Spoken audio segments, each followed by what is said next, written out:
repot my Brazilian rain tree Cascade today. I did wire it up over my Christmas break, and now here it is spring break. I will be leaving the wire on today. I'm just going to repot it. It's been kind of, I don't know if you just saw some of those leaves fall there. It's been kind of defoliating itself. Really is nothing cooler looking than the new growth right when it's coming out on a rain tree. And I do think, nature's a pretty cool thing, and I think it is on all trees too, but on a rain tree it just really looks like it's just exploding with a leaf, and then the leaflets come out so nice and small at first.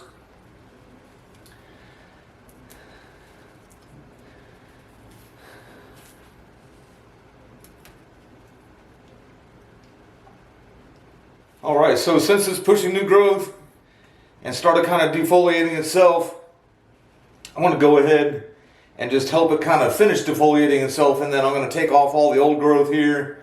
That way when I repot it,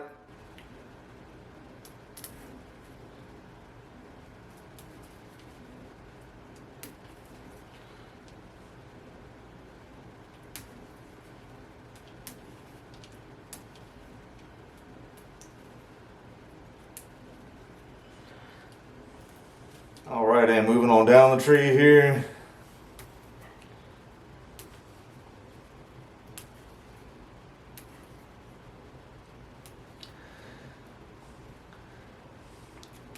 It's actually my first time defoliating a rain tree. Of course, I'm not defoliating it entirely because I'm leaving the new growth. Usually I prune. I prune hard, or I just let the tree keep all its energy.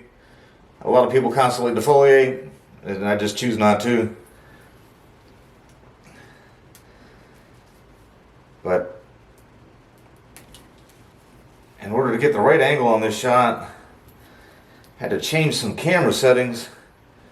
I'm not sure how clear that it's going to be to you guys, but you can see almost every node has some new growth coming out of it.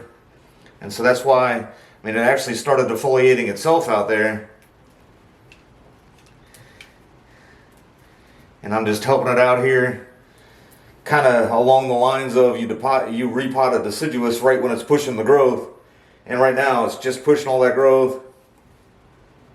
And so if I take the old stuff off, it'll kind of be a little less stress on the tree. There's even a little bud right there coming out almost behind that wire. I think I forgot to mention in the beginning, when I did wire this up in December, I haven't touched any of the Cascade branches as far as pruning or anything like that at all. They stayed green all winter, but never really had a lot of new growth.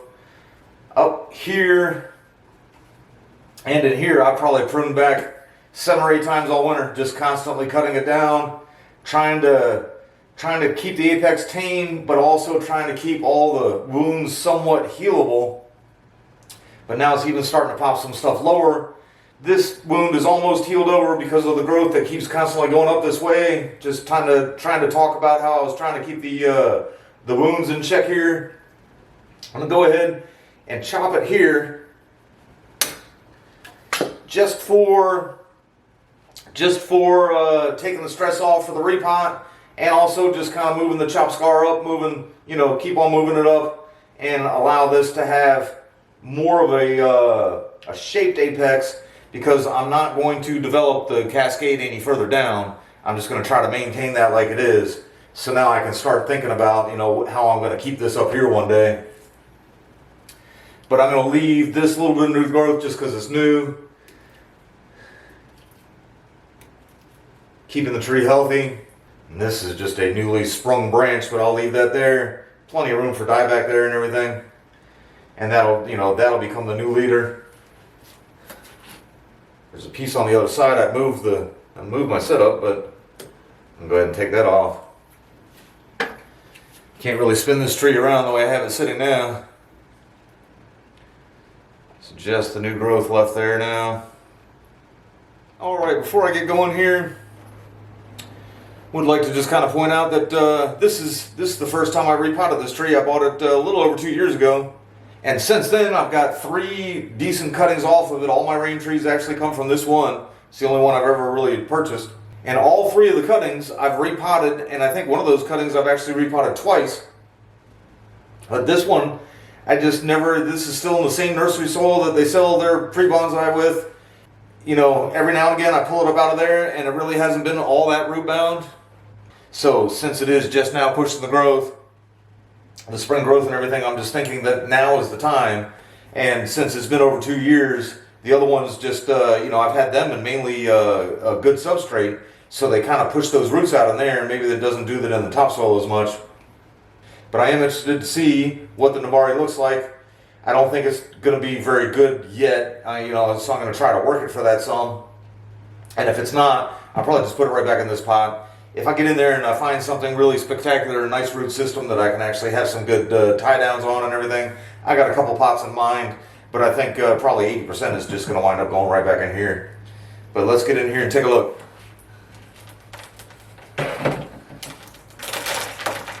Couple years worth of Osmocote on top.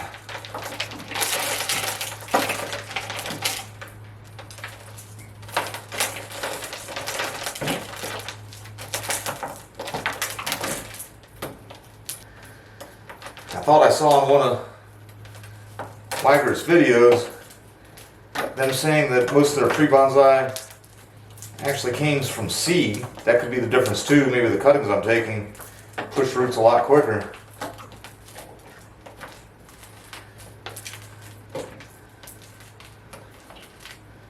But actually, when I thought I heard him say that, one time I went to go try to find that video again and I couldn't. Sometimes having the patience to watch videos all the way through more than once is something I don't have the patience for. It's just like reading a book twice. If you've seen any of the videos that I use where I have the cuttings planted in all lava and pumice, really has. That's the advantage. You don't have to coax it out of there like you do with the topsoil here. And no, I don't need a root rake. I like using my hands.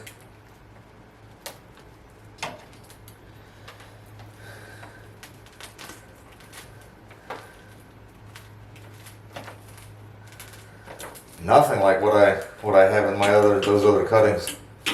Could have a little something to do with I actually have to keep this guy in partial shade because of how the Cascade is. I can't really get it in the full sun like I have the other ones. Try never to get into any of the silly soil discussions you see on the forums where everybody starts arguing about what works best for them. But this right here is a perfect example of why the better substrate is the best way to develop roots.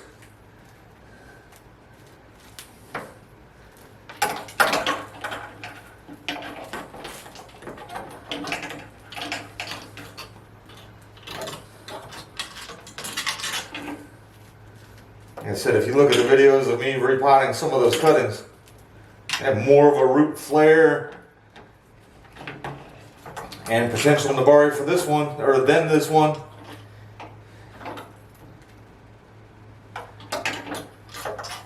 Even though this one's the parent.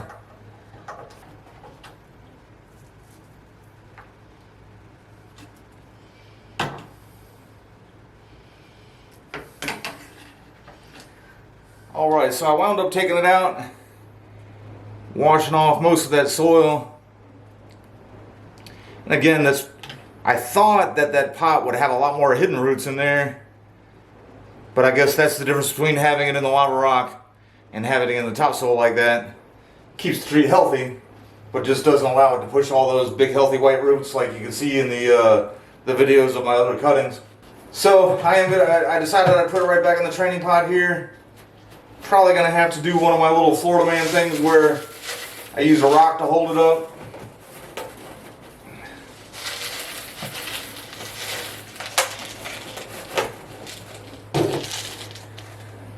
But also, the shelf that I have it out there, it's actually on a wire rack.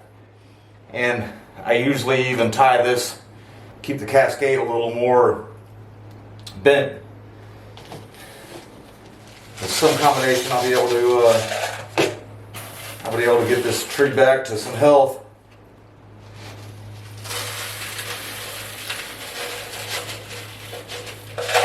And we're starting to get our humidity back and everything, so this tree really should take off in no time.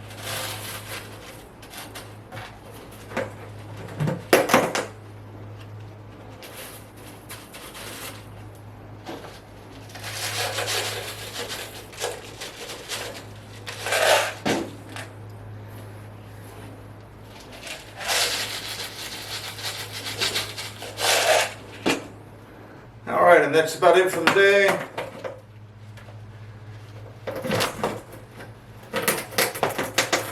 I have a taller pot that I'm just going to set in between here and there just to hold the weight of that Cascade up till it can root itself in. Should be fine. It's an area that only gets little tiny lizards, so I shouldn't have the cats or anything else getting on it.